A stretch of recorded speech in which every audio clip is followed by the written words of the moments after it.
والصلاة والسلام على سيد الرسل وأشرف الأنبياء وعلى آله وصحابه كثيرا أما بعد فأعوذ بالله من الشيطان الرجيم بسم الله الرحمن الرحيم قال الله تبارك وتعالى في كلامه المجيد ألا بذكر الله تطمئن القلوب آمنت بالله صدق الله العظيم اللهم صل على محمد عبدك ورسولك وصل على المؤمنين والمؤمنات وبارك على محمد وآل محمد وصحاب محمد وأزواج محمد وأولاد محمد صلاة وسلام عليك يا سيدي يا رسول الله وعلى آلك وصحابك يا سيدي يا رحمة للعالمين. ذی احترام برادران اسلام، ہر طرح کے مسلکی تعصب اور اختلاف سے ماورا ہو کر اصلاح کی نیت سے جو قرآن کریم کے کلمات تلاوت کیے، اسی تناظر میں چند احادیث مبارکہ آپ کے گوش گزار کرنے کی سعادت حاصل کروں گا، اور پھر دعا کریں گے کہ مالک کائنات ہمیں سن سنا کر عمل کی توفیق نصیب فرمائے آمین۔ مالک کائنات نے قرآن عظیم قرآن کریم میں ارشاد فرمایا، الا خبردار، بے شک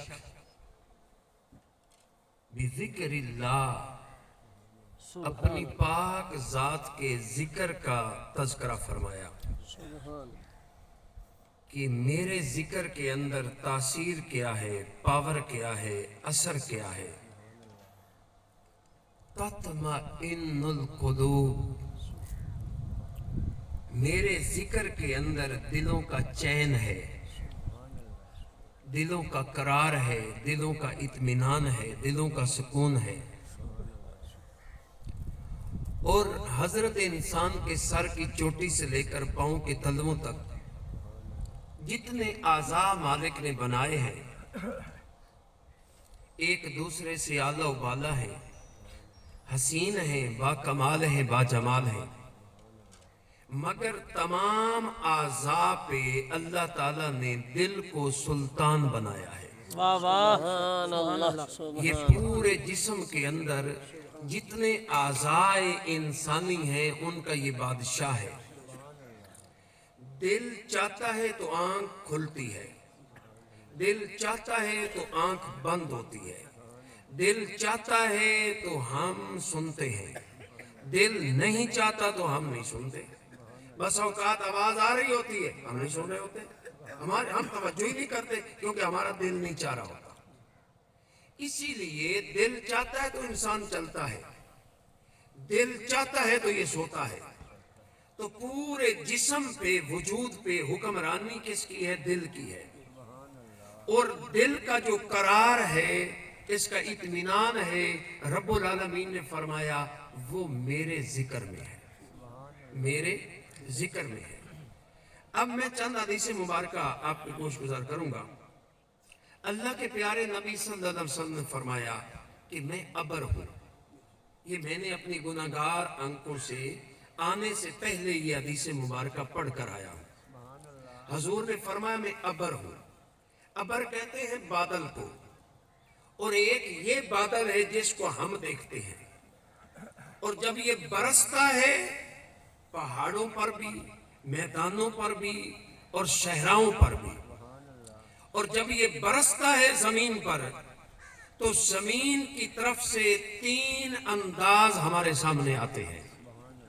کچھ زمین وہ ہوتی ہے کہ جب اس کے اوپر یہ بادل برستا ہے وہ زمین پانی کو اپنے اندر جذب کر لیتی ہے، سبحان اللہ۔ جب جذب کرتی ہے اور جذب کر کے پھر پانی کو واپس نکال دیتی ہے، اور واپس جب نکالتی ہے تو پانی جب اس پہ برسا تھا تو اس کا ایک رنگ تھا، جب برسا تھا اس کا ایک ذائقہ تھا، جب برسا تھا اس کی ایک خوشبو تھی، اور جب زمین اس کو واپس نکالتی ہے ہزاروں رنگ میں، ہزاروں ذائقوں میں، ہزاروں خوشبوؤں میں نکالتی ہے۔ پھر یہی پانی کبھی سیب کی صورت میں، کبھی انار کی صورت میں، کبھی آڑو کی صورت میں، کبھی امرود کی صورت میں، کبھی مالٹے کی صورت میں، کبھی گنے کی صورت میں، اور یہی پانی کبھی گھاس کی صورت میں، کبھی نباتات کی صورت میں، کبھی یہ درختوں کی صورت میں، یہ جب زمین اس کو واپس نکالتی ہے تو پھر رنگ بھی کئی ہوتے ہیں، ذائقے بھی کئی ہوتے ہیں، خوشبوئیں بھی کئی ہوتی ہیں۔ پانی برسا تھا، رنگ ایک، ذائقہ ایک، خوشبو ایک، جب واپس آیا تو کئی رنگ ہوتے ہیں۔ واہ واہ سبحان اللہ، نعرہ تکبیر، نعرہ رسالت، نعرہ تحقیق، نعرہ حیدری، خطیب اہل سنت۔ اور کچھ وہ زمین ہوتی ہے اس کے اوپر بادل برسا، وہ پانی کو جذب نہیں کرتی، وہ اتنی پکی زمین ہوتی ہے کہ وہ پانی کو جذب نہیں کرتی، مگر وہ ضائع بھی نہیں کرتی، وہ پانی کو اپنی گود میں اکٹھا کر لیتی ہے، جس کو ہم اپنی بولی میں جوہر بھی کہتے ہیں، تالاب بھی کہتے ہیں، اور سادے انداز میں ہم ٹوبے بھی کہتے ہیں، اور وہ پانی کو اپنے اندر محفوظ کر لیتی ہے۔ کسی کو ضرورت بنی، اس نے اس سے مٹکا بھرا، کسی نے ڈول بھرا، کسی نے مشکیزہ بھرا، کسی نے گارا بنانا ہے اس پانی سے ڈول بھر بھر کے اس کو استعمال کیا، کسی نے اس سے نالا نکالا اپنی فصل کو لگایا، تو اس نے اس پانی کو ضائع نہیں کیا، اپنے اندر جذب بھی نہیں کیا، اس کو محفوظ کر لیا، اور محفوظ کر کے اس کو پھر ہماری طرف پلٹا دیا، اور ہماری ضرورت اس سے پوری ہو گئی۔ اور تیسری قسم جو زمین کی ہے وہ نہ پانی کو جذب کرتی ہے، نہ پانی کو محفوظ کرتی ہے، بلکہ وہ پانی کو برباد کرتی ہے۔ اس پہ جب پانی برستا ہے اس کا ذائقہ بھی بدل جاتا ہے، اس کی خوشبو بھی بدل جاتی ہے، اس کا رنگ بھی بدل جاتا ہے، اور وہ کالے رنگ کا پانی ہو جاتا ہے۔ یہ سیم والی یہ جو زمین نکارا ہے اور بنجر ہے اور بیمار زمین ہے، اس پہ بارش برسی، پانی تندرست تھا، اس کے اندر ہزاروں جانیں اور زندگیاں تھیں، رنگ تھے، خوشبوئیں تھیں، مگر اب اس زمین پہ جب برسا تو زمین نے اس کا بھی ستیہ ناش کر دیا، زمین نے اس کا بھی ستیہ ناش کر دیا۔ اب میری بات کی سمجھ آئے گی، یہ تینوں باتیں میں نے آپ کے سامنے رکھی ہیں، ایک زمین پانی کو جذب کرتی ہے، ایک محفوظ کرتی ہے، ایک برباد کرتی ہے۔ اب مدینے کے چاند فرماتے ہیں، امام الانبیاء فرماتے ہیں کہ میں ابر ہوں، اور فرمایا میں ابر رحمت ہوں، سبحان اللہ، ابر سبحان کرم اللہ، کیا ہوں، بات، ابر کرم ہوں۔ یہ جو بادل آتا ہے کبھی اس کے اندر خیر ہوتی ہے، کبھی اس کے اندر شر ہوتا ہے، کبھی اس کے اندر رحمت ہوتی ہے، کبھی اس کے اندر بربادی ہوتی ہے، کبھی ہمارے لیے یہ برکتیں لے کر آتا ہے، کبھی یہ ہمیں اجاڑنے کے لیے آتا ہے۔ یہی بادل برستا ہے انسان مرتے ہیں، یہی برستا ہے کھیتیاں اجڑتی ہیں، یہی برستا ہے مکان گرتے ہیں، یہی برستا ہے انسان ڈوبتے ہیں، یہی برستا ہے تو ہمارے لیے رحمت بن جاتی ہے۔ اس کے برسنے کے دو انداز ہیں، کبھی اللہ کی رحمت بن کے برستا ہے، کبھی قہر الہی بن کے برستا ہے، اللہ کا عذاب بن کے۔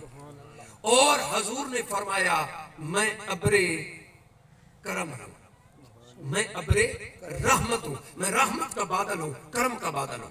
اور آگے جو حدیث پاک ہے حضور نے فرمایا مگر جب محمدی بادل برستا ہے تو یہ زمین پہ نہیں برستا، واہ واہ، یہ زمین پہ نہیں برستا۔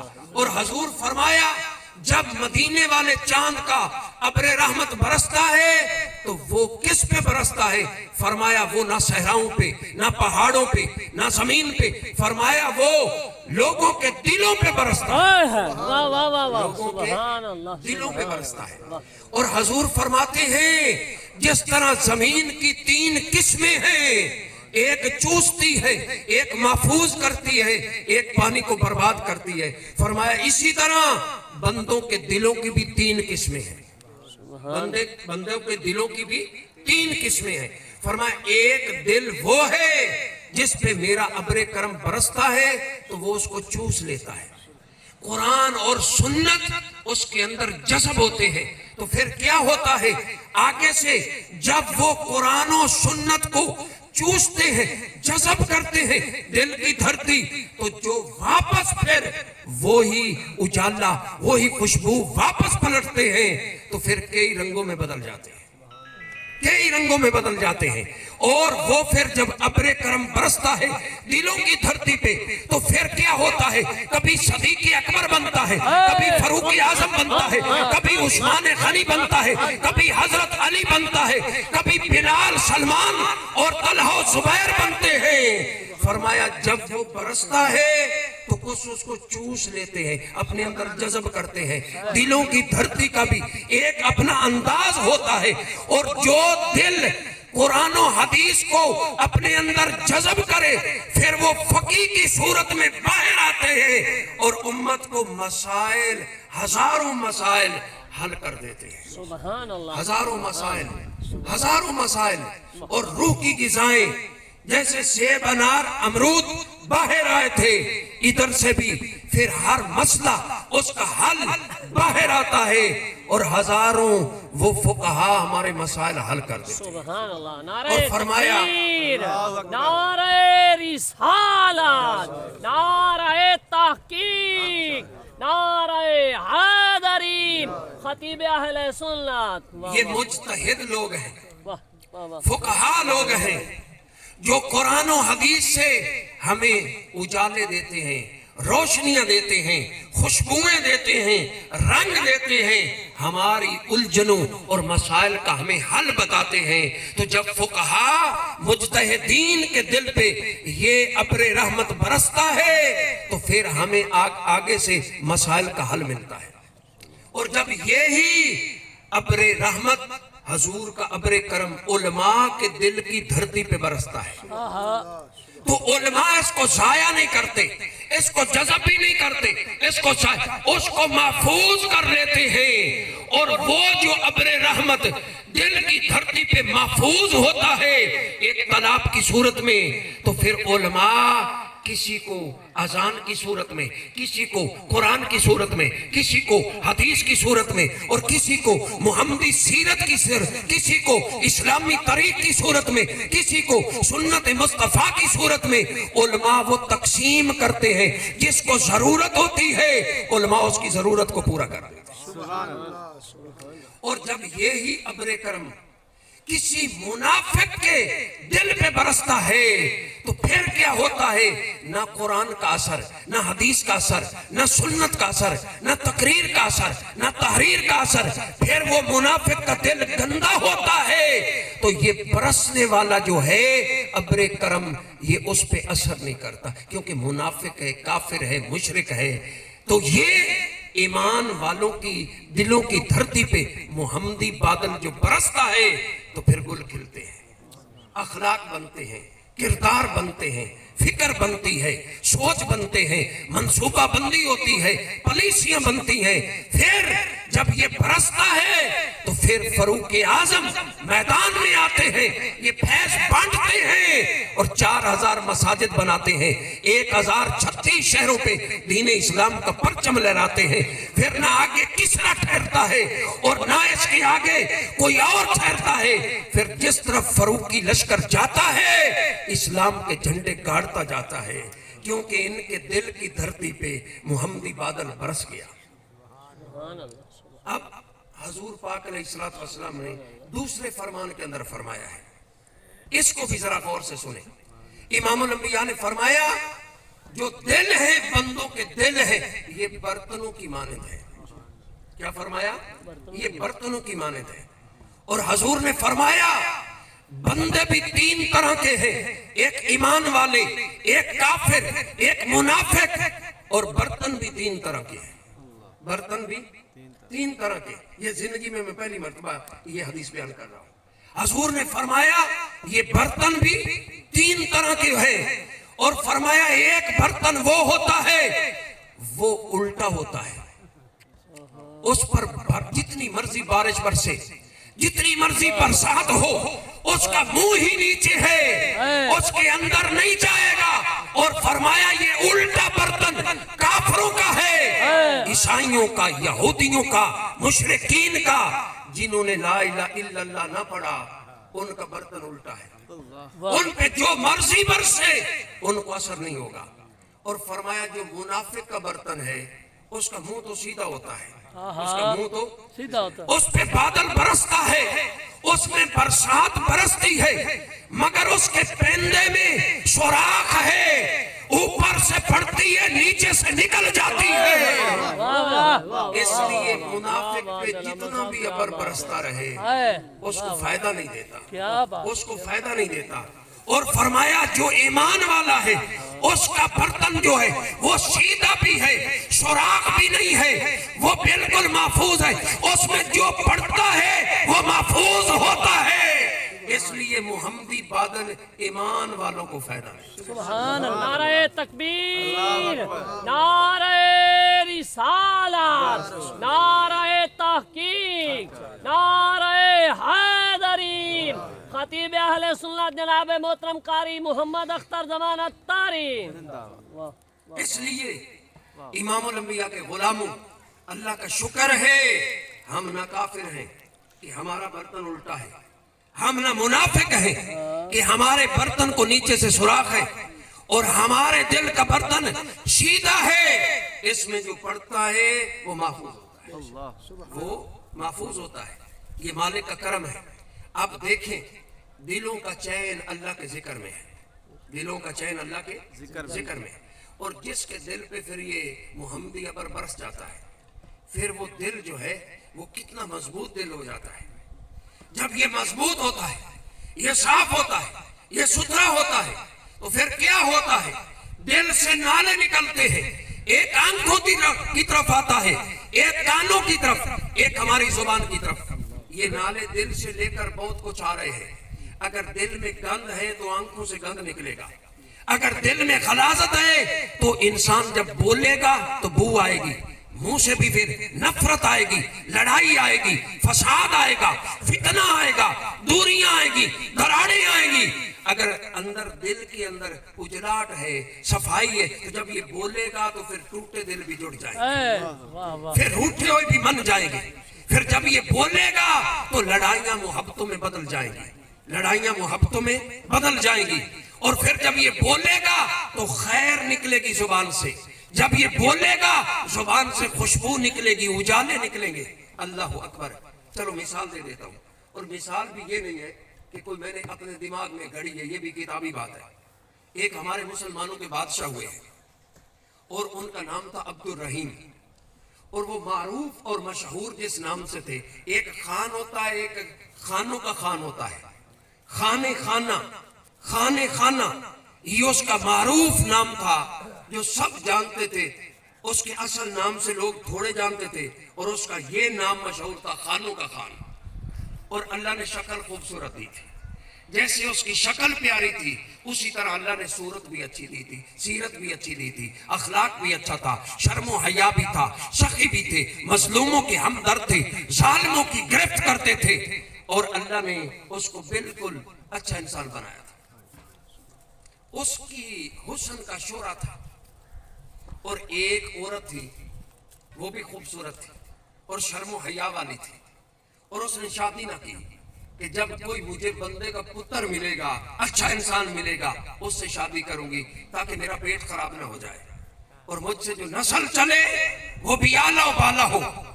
تو اس کو کوئی آدمی پاس نہیں آتا تھا، وہ چاہتی تھی شرم و حیا والا ہو، عدل والا ہو، اللہ سے ڈرنے والا ہو۔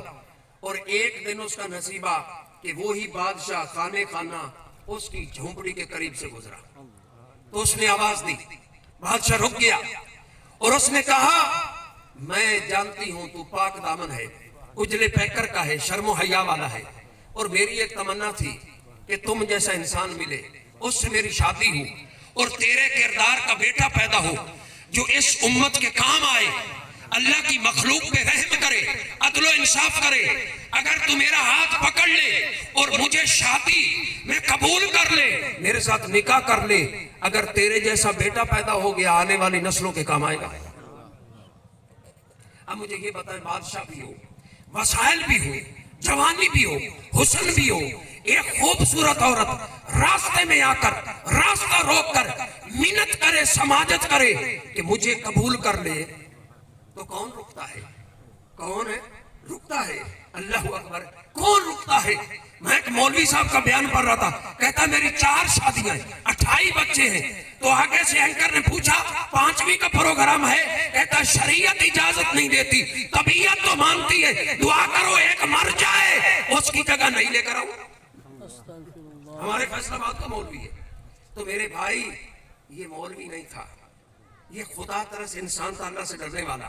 عورت کھڑی ہے، قبول کر لے، اور جو اس نے جواب دیا خدا کے نام پہ، یہ میری طرف سے آئے تحفہ لے کر جاؤ، جو اس بادشاہ نے جواب دیا، اس نے کہا بات یہ ہے، تیرا مقصد ہے کہ میرے جیسا بیٹا ہو، اگر میں تیرے ساتھ شادی کر لوں، اگر اولاد اللہ نہ دے تو وہ بے نیاز ہے، اگر شادی کر اولاد نہ ہوئی، مقصد تیرا تو فیل ہو گیا، ختم ہو گیا، فوت ہو گیا، تو تیری جو تمنا تھی وہ تو پوری نہ ہوئی، اگر اللہ اولاد دے اور بیٹی پیدا ہو تو میرے جیسا کہ جرنیل اور بادشاہ پھر بھی نہ بنا، تیرا مقصد پھر بھی پورا نہ ہوا، اگر بیٹا اللہ دے اور وہ نالائق ہو، شرارتی ہو، فاسق و فاجر ہو، لوگوں کو ذلیل و خوار کرے، تیرا مقصد پھر بھی پورا نہ ہوا، تو اگر تو میری بات مان جائے تو میں تیری اس دعوت کی قدر کرتا ہوں، تو تو میری ماں بن جا، میں تیرا بیٹا بن جا،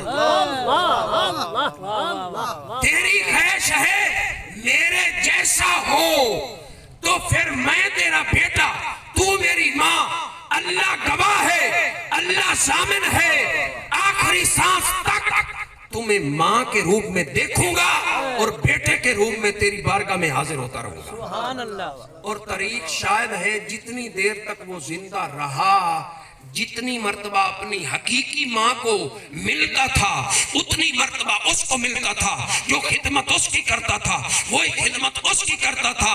تو یہ آگے عورت کے، حسین عورت کے ٹھہرنا یہ بس میں نہیں تھا، یہ ایک ایمان والے دل کی پاور تھی کہ اس کی آنکھوں نے حسن دیکھا مگر وہ غلیظ آنکھوں سے نہ دیکھا، یہ ابر مصطفیٰ اس کے دل پہ برس گیا تھا، اس نے حسن کو دیکھا مگر صاف نظر سے دیکھا۔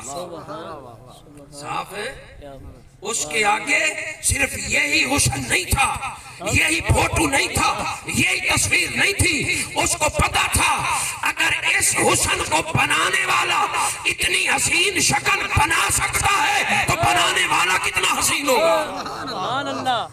بنانے والا کتنا حسین ہوگا۔ اس لیے وہ گرا نہیں ہے، وہ پھسلا نہیں ہے، اس کے دل نے اس کو اپنی جگہ پہ رکھا۔ ایک اور مثال، یہ بھی کتابی مثال ہے آپ کے سامنے، یہ بھی میری طرف سے تحفہ لے جاؤ۔